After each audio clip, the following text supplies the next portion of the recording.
सोचिए, अगर आज के समय में सोशल मीडिया होता और वही सवाल अकबर के दरबार में खड़ा कर दिया जाता जो आज हमारे मोबाइल में रोज खड़ा होता है। झूठ किसका है, सच किसका है, और भीड़ सही है या बुद्धि? जब अफवाहें तलवार से तेज चलने लगे, जब हर आदमी खुद को सही समझने लगे और जब एक पोस्ट पूरे राज्य में आग लगा दे, तब बादशाह अकबर ने बुलाया अपने सबसे चतुर मंत्री को। सवाल सिर्फ दरबार का नहीं था, सवाल पूरे समाज का था। और बीरबल ने जो उत्तर दिया वो न किसी ऐप के खिलाफ था, न किसी इंसान के पक्ष में, वो सीधा मनुष्य की सोच पर वार था। ये कहानी है बीरबल और सोशल मीडिया का सवाल, जहां शोर हारता है और समझ जीत जाती है। बीरबल और सोशल मीडिया का सवाल। आगरा का किला उस दिन कुछ अलग ही हलचल में था। दीवाने खास में बैठा दरबार हमेशा की तरह भव्य था, लेकिन आज बादशाह अकबर के चेहरे पर उत्सुकता थी। दरबार में दूर दूर से आए विद्वान, व्यापारी और सूबेदार मौजूद थे। अकबर ने अभी अभी फरमान सुनाया था कि हर कोई अपने अपने क्षेत्र की नई बातें दरबार में रखे ताकि साम्राज्य समय के साथ आगे बढ़ सके। तभी एक व्यापारी जो हाल ही में दूर देशों की यात्रा करके लौटा था, आगे बढ़ा और उसने एक अजीब सी बात कही। उसने कहा कि दुनिया बदल रही है। लोग अब आमने सामने बात करने के बजाय किसी अदृश्य माध्यम से आपस में जुड़े रहते हैं। लोग बिना देखे, बिना मिले एक दूसरे की बातों पर विश्वास कर लेते हैं, झगड़ते हैं, मित्रता करते हैं और कभी-कभी बिना वजह दुश्मन भी बन जाते हैं।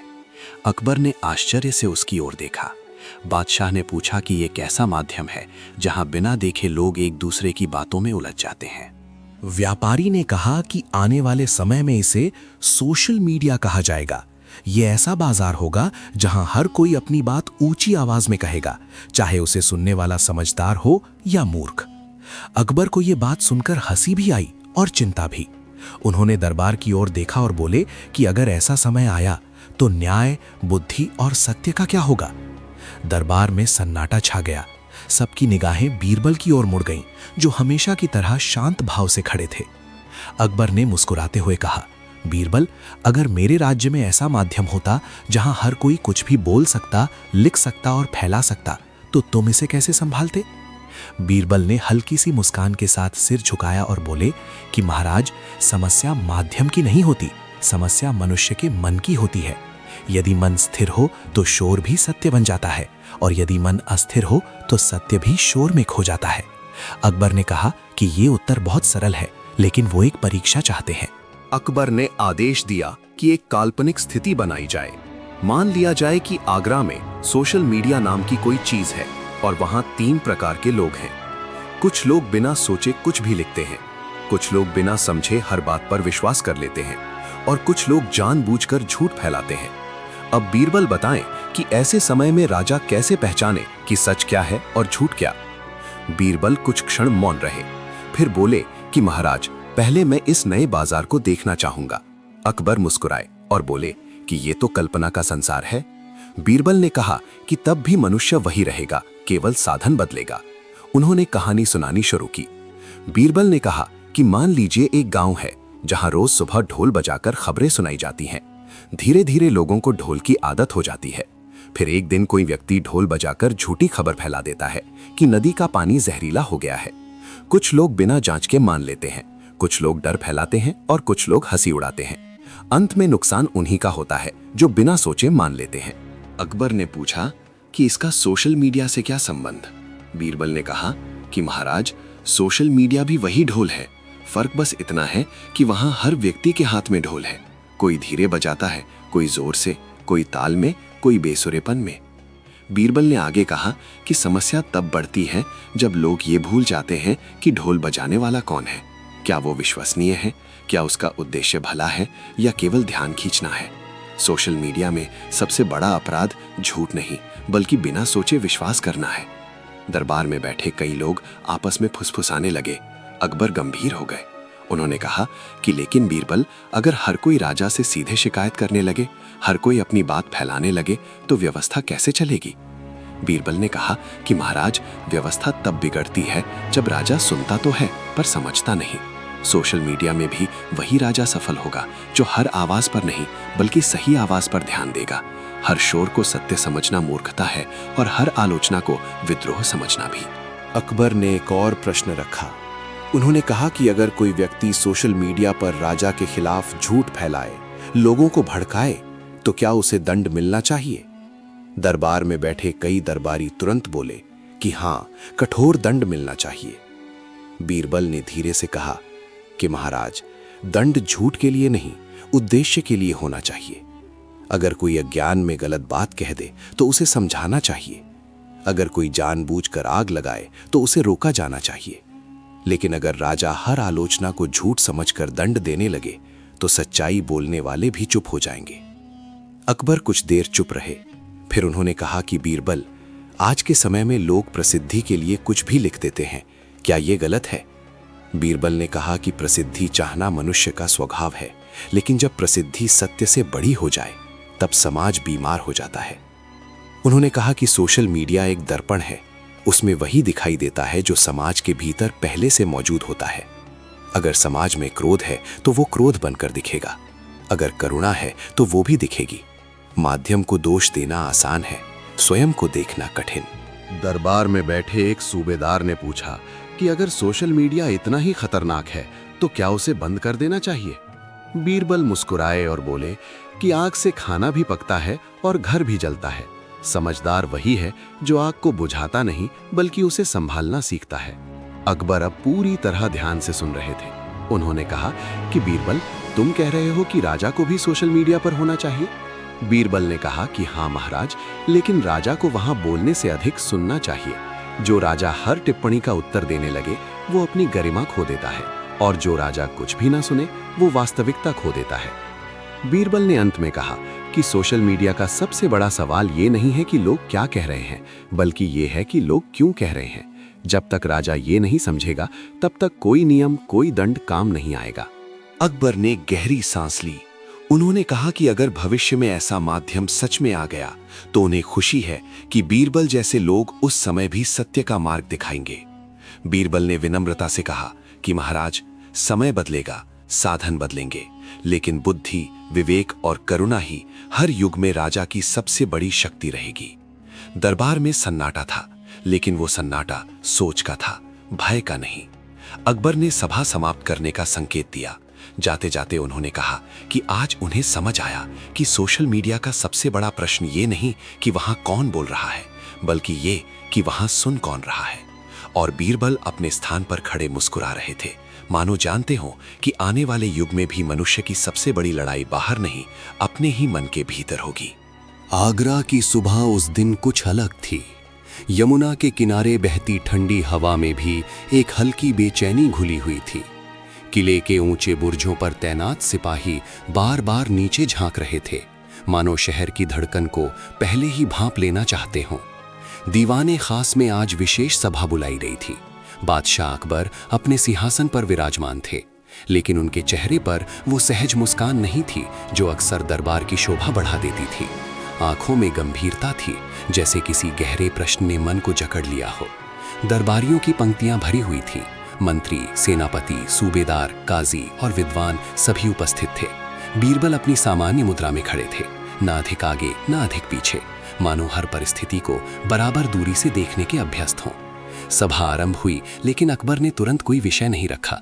कुछ क्षणों तक वे मौन रहे, फिर धीरे धीरे बोले कि शासन केवल तलवार और कर से नहीं चलता, बल्कि समझ और विश्वास से चलता है। ये वाक्य सुनकर कई दरबारी एक दूसरे की ओर देखने लगे, क्योंकि वे जानते थे कि इसके बाद कोई कठिन प्रश्न आने वाला है। अकबर ने बताया कि हाल ही में साम्राज्य के कई हिस्सों से शिकायतें आई हैं। कहीं लोग न्याय से असंतुष्ट हैं, कहीं अफवाहों ने विद्रोह का रूप ले लिया है, कहीं छोटे छोटे झगड़े बड़े संघर्ष में बदल रहे हैं।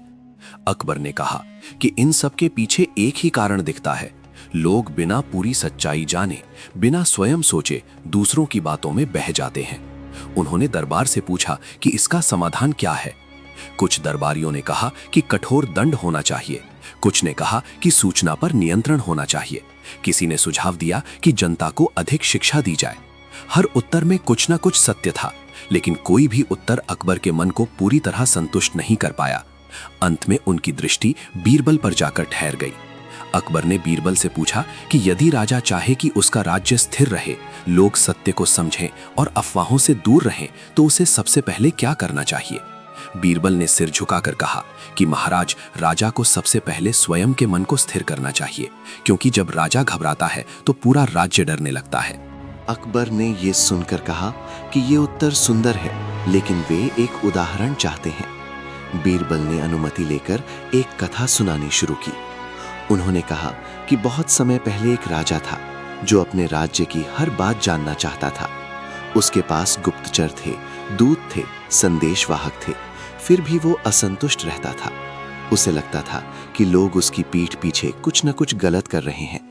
एक दिन उसने अपने सबसे बुद्धिमान मंत्री से पूछा कि सच्चाई कैसे जानी जाए।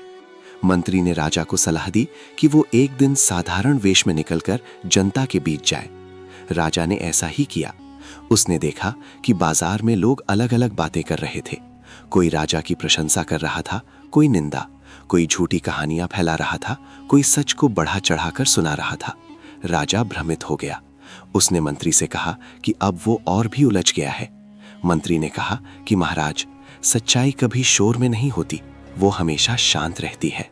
बीरबल ने कथा रोककर अकबर की ओर देखा और कहा कि महाराज, आज आपके राज्य में भी यही हो रहा है। शोर बहुत है, लेकिन सत्य शांत है। जो राजा केवल शोर सुनेगा वो भ्रमित होगा। अकबर ने पूछा कि फिर राजा को क्या करना चाहिए? बीरबल ने कहा कि राजा को ऐसे लोगों को खोजना चाहिए जो शोर में भी शांति पहचान सकें, जो हर बात पर तुरंत विश्वास ना करें, जो प्रश्न पूछें और जो अपने लाभ से ऊपर राज्य का हित रखें। अकबर ने बीरबल से कहा कि ये तो आदर्श बात हुई, लेकिन व्यवहार में ऐसे लोग बहुत कम होते हैं। बीरबल मुस्कुराए और बोले कि इसलिए हर युग में बीरबल थोड़े ही होते हैं, और अकबर भी। दरबार में हल्की हंसी गूंज गई, लेकिन अकबर गंभीर रहे। उन्होंने कहा कि वे एक परीक्षा रखना चाहते हैं। उन्होंने घोषणा की कि अगले 7 दिनों में वे एक ऐसा प्रश्न रखेंगे जिसका उत्तर केवल बुद्धि से नहीं बल्कि विवेक से दिया जा सकेगा। जो भी सही उत्तर देगा उसे विशेष सम्मान मिलेगा। 7 दिनों में पूरे आगरा में ये चर्चा फैल गई। लोग तरह तरह के अनुमान लगाने लगे, विद्वान ग्रंथ खंगालने लगे, दरबारी रणनीति बनाने लगे। बीरबल शांत थे, मानो उन्हें पहले से पता हो कि प्रश्न क्या होगा। 7वें दिन दीवान खास फिर भरा। अकबर ने सबके सामने एक कागज रखवाया और कहा कि इसमें 3 कथन लिखे हैं। पहला कथन सत्य है, दूसरा आधा सत्य, तीसरा पूर्णतः झूठ। लेकिन तीनों इतने कुशलता से लिखे गए हैं कि वे समान लगते हैं। प्रश्न ये है कि बिना किसी बाहरी जांच के केवल पढ़कर कैसे पहचाना जाए कि कौन सा कथन सत्य है। दरबार में सन्नाटा छा गया। कई विद्वानों ने कागज पढ़ा, लेकिन कोई निश्चित उत्तर नहीं दे पाया। कोई भाषा पर ध्यान दे रहा था, कोई भाव पर, कोई लेखक की मंशा पर। हर उत्तर अधूरा लग रहा था। अंत में बीरबल आगे बढ़े। उन्होंने कागज को ध्यान से पढ़ा, फिर आंखें बंद कर लीं। कुछ क्षण बाद बोले कि महाराज, पहला कथन सत्य है। अकबर ने पूछा कि उन्हें कैसे पता चला? बीरबल ने कहा कि क्योंकि उसमें कोई डर नहीं है। जो झूठ बोलता है वो डर छिपाने के लिए शब्दों को सजाता है। जो आधा सत्य बोलता है वो भ्रम पैदा करता है, लेकिन जो सत्य बोलता है वो शांत होता है। अकबर ने कागज लेखक को बुलवाया। उसने स्वीकार किया कि बीरबल सही थे, पहला कथन सत्य था। अकबर ने गहरी सांस ली और कहा कि आज उन्हें समझ आया कि बुद्धि केवल उत्तर देने में नहीं बल्कि उत्तर पहचानने में भी होती है। सभा समाप्त हुई, लेकिन उस दिन बीरबल की बातों का प्रभाव दरबार से बाहर भी फैल गया। लोग समझने लगे कि हर बात पर प्रतिक्रिया देना आवश्यक नहीं, हर सुनी हुई बात सत्य नहीं होती। धीरे धीरे अफवाहों की गति कम होने लगी, क्योंकि लोगों ने प्रश्न पूछना सीख लिया था। अकबर ने एक दिन बीरबल से कहा कि राज्य चलाना अब पहले से अलग है। बीरबल ने कहा कि महाराज, समय बदलता है, लेकिन मनुष्य का स्वभाव नहीं। राज्य वही सफल होता है जो मनुष्य को समझ ले। और इस तरह अकबर के राज्य में ये कथा केवल एक कहानी नहीं रही, बल्कि एक सीख बन गई कि बुद्धि शोर में नहीं, शांति में मिलती है। और सच्चा न्याय वही है जो समझ से जन्म ले, डर से नहीं। आगरा का किला उस दिन असामान्य रूप से शांत था। आमतौर पर जहां सुबह होते ही नगाड़ों की गूंज, घोड़ों की टापों की आवाज और सैनिकों की हलचल सुनाई देती थी, वहां आज एक गहरी गंभीरता पसरी हुई थी। यमुना नदी अपने स्वभाव के अनुसार बह रही थी, लेकिन उसके पानी में भी जैसे किसी अनकहे प्रश्न की परछाई झलक रही हो। किले के भीतर दीवाने खास सज चुका था, मगर बादशाह अकबर अब तक अपने सिंहासन पर नहीं आए थे। दरबारियों के बीच धीमी धीमी बातचीत चल रही थी। हर कोई अनुमान लगा रहा था कि आज सभा क्यों बुलाई गई है। बीरबल चुपचाप एक ओर खड़े थे। उनके चेहरे पर वही शांत भाव था जो हमेशा किसी तूफान से पहले की निस्तब्धता जैसा लगता था। वे जानते थे कि अकबर बिना कारण सभा नहीं बुलाते, और जब बुलाते हैं तो प्रश्न साधारण नहीं होते। कुछ ही देर में नगाड़े बजे और अकबर दरबार में आए। उनका चेहरा गंभीर था, लेकिन आंखों में तीक्ष्ण चमक थी। सिंहासन पर बैठते ही उन्होंने सभा की ओर देखा, मानो हर चेहरे को पढ़ना चाह रहे हों। फिर उन्होंने हाथ उठाकर संकेत किया और दरबार में पूर्ण मौन छा गया। अकबर ने धीमे स्वर में कहना शुरू किया कि राज्य की सीमाएं जितनी तलवार से सुरक्षित होती हैं, उससे कहीं अधिक वे लोगों के विश्वास से सुरक्षित होती हैं। उन्होंने कहा कि हाल के महीनों में उन्हें ये अनुभव हो रहा है कि लोगों का विश्वास डगमगाने लगा है। छोटी छोटी बातें बड़ी होकर फैल रही हैं, आधी सच्चाइयां पूरी सच्चाई बनकर घूम रही हैं, और कुछ लोग जानबूझकर भ्रम फैला रहे हैं। अकबर ने स्वीकार किया कि एक राजा के लिए यह सबसे कठिन समय होता है, जब वो समझ नहीं पाता कि उसके सामने खड़ा व्यक्ति सत्य बोल रहा है या अपने स्वार्थ को सत्य का रूप दे रहा है। उन्होंने दरबार से पूछा कि ऐसे समय में राजा किस पर भरोसा करे। कई दरबारी तुरंत बोले कि राजा को अपने पुराने और विश्वसनीय मंत्रियों पर भरोसा करना चाहिए। कुछ ने कहा कि राजा को कठोर नियम बनाने चाहिए ताकि कोई भी झूठ फैलाने का साहस न करे। कुछ ने सुझाव दिया कि जनता को डर दिखाना जरूरी है। अकबर हर उत्तर सुनते रहे, लेकिन उनके चेहरे से स्पष्ट था कि वे संतुष्ट नहीं हैं। अंत में उन्होंने बीरबल की ओर देखा और पूछा कि वे क्या सोचते हैं। बीरबल ने आगे बढ़कर सिर झुकाया और बोले कि महाराज, समस्या ये नहीं है कि लोग झूठ बोल रहे हैं, समस्या ये है कि लोग सुनना बंद कर चुके हैं। जब मनुष्य केवल वही सुनता है जो उसे अच्छा लगता है, तब सत्य भी व्यर्थ हो जाता है। अकबर ने पूछा कि इसका समाधान क्या है। बीरबल ने कहा कि समाधान खोजने से पहले समस्या को पूरी तरह समझना जरूरी है। उन्होंने अनुमति लेकर एक घटना सुनानी शुरू की। उन्होंने कहा कि एक बार एक गांव में 2 कुएं थे। एक कुआं गहरा था, उसका पानी ठंडा और मीठा था, लेकिन उसे भरने में समय लगता था। उन्होंने कहा कि एक बार एक गांव में 2 कुएं थे। एक कुआं गहरा था, उसका पानी ठंडा और मीठा था, लेकिन उसे भरने में समय लगता था। दूसरा कुआं उथला था, उसका पानी जल्दी मिल जाता था, लेकिन वो अक्सर गंदा रहता था। गांव के अधिकतर लोग दूसरे कुएं से पानी लेने लगे, क्योंकि वहां मेहनत कम लगती थी। धीरे धीरे लोग बीमार पड़ने लगे। जब बुजुर्गों ने उन्हें पहले कुएं की ओर जाने को कहा, तो लोगों ने जवाब दिया कि वहां समय अधिक लगता है। बीरबल ने कहा कि महाराज, आज सत्य वही गहरा कुआं है, उसे पाने के लिए धैर्य और मेहनत चाहिए, और झूठ वही उथला कुआं है जहां पानी तुरंत मिल जाता है लेकिन नुकसान करता है। अकबर कुछ देर चुप रहे। उन्होंने कहा कि अगर ऐसा है तो राजा कैसे लोगों को गहरे कुएं की ओर ले जाए। बीरबल ने कहा कि राजा को पहले स्वयं वहां से पानी पीना होगा, ताकि लोग विश्वास करें कि वही जल उन्हें जीवित रखेगा। दरबार में बैठे कई लोग बीरबल की बातों पर सोच में पड़ गए। अकबर ने घोषणा की कि वे एक परीक्षा रखना चाहते हैं। उन्होंने कहा कि वे जानना चाहते हैं कि उनके दरबार में कौन लोग सत्य की गहराई समझते हैं और कौन केवल शब्दों की सतह पर तैरते हैं। अगले दिन पूरे राज्य में ये खबर फैल गई कि बादशाह एक विशेष निर्णय लेने वाले हैं। अफवाहें फैलने लगी। कोई कहता कि किसी बड़े विद्रोह का पता चला है, कोई कहता कि किसी मंत्री की परीक्षा होने वाली है। बीरबल चुप थे, लेकिन वे जानते थे कि ये केवल बुद्धि की नहीं बल्कि चरित्र की परीक्षा होगी। निर्धारित दिन दरबार फिर सजा। अकबर ने आदेश दिया कि 3 व्यक्तियों को बुलाया जाए। पहला एक विद्वान था जिसने कई ग्रंथ लिखे थे। दूसरा एक व्यापारी था जिसने राज्य को भारी कर दिया था। तीसरा एक साधारण किसान था जिसे उसकी ईमानदारी के लिए जाना जाता था। अकबर ने तीनों को एक ही प्रश्न दिया। उन्होंने कहा कि मान लो राज्य में अकाल पड़ गया है और राजा के पास सीमित अनाज है, वह किसे पहले सहायता दे, शहर को, सैनिकों को या गांवों को? विद्वान ने लंबा उत्तर दिया।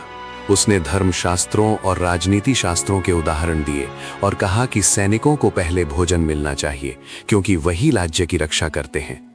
व्यापारी ने कहा कि शहरों को भोजन मिलना चाहिए, क्योंकि व्यापार रुकेगा तो कर नहीं आएगा और राज्य कमजोर होगा। किसान कुछ देर चुप रहा। फिर उसने कहा कि महाराज, अगर गांव बचेंगे तो शहर अपने आप बच जाएगा और सैनिकों को भी भोजन मिलेगा, क्योंकि अनाज खेतों से आता है, दरबार से नहीं। दरबार में सन्नाटा छा गया। अकबर ने बीरबल की ओर देखा। बीरबल ने हल्के से सिर हिलाया। अकबर ने घोषणा की कि किसान का उत्तर सबसे संतुलित है। अकबर ने दरबार से कहा कि यही समस्या है। अक्सर जो सबसे सरल और गहरा सत्य होता है उसे सबसे कम सुना जाता है, क्योंकि वो शोर नहीं मचाता। इसके बाद अकबर ने एक और निर्णय लिया। उन्होंने कहा कि वे कुछ समय के लिए स्वयं जनता के बीच जाएंगे, बिना पहचान बताए। बीरबल को उन्होंने अपने साथ चलने को कहा। अगली कई रातों तक अकबर और बीरबल साधारण वेश में शहर और गांवों में घूमते रहे। उन्होंने सुना कि लोग राजा के बारे में क्या सोचते हैं, दरबार के बारे में क्या कहते हैं और एक दूसरे के बारे में कैसी बातें फैलाते हैं। कहीं अकबर को देवता कहा जा रहा था, कहीं अत्याचारी। कहीं बीरबल को चालाक कहा जा रहा था, कहीं स्वार्थी। एक रात अकबर बहुत उदास हो गए। उन्होंने कहा कि वे इतने वर्षों से राज्य कर रहे हैं, फिर भी लोग उन्हें गलत समझते हैं। बीरबल ने कहा कि महाराज, जब तक आप जीवित हैं तब तक आपके बारे में राय बदलती रहेगी। असली निर्णय इतिहास करता है। अकबर ने पूछा कि इतिहास क्या देखता है? बीरबल ने कहा कि इतिहास शब्द नहीं देखता, कर्म देखता है। एक दिन वे एक गांव पहुंचे जहां दो भाइयों में जमीन को लेकर विवाद था।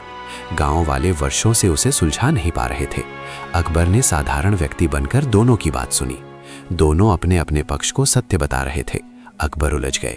बीरबल ने दोनों भाइयों से कहा कि वे अगले दिन अपने खेत में बीज बोएं और जो फसल उगे उसका पहला दाना राजा को दें। जब फसल उगी, एक भाई का दाना मजबूत था, दूसरे का कमजोर।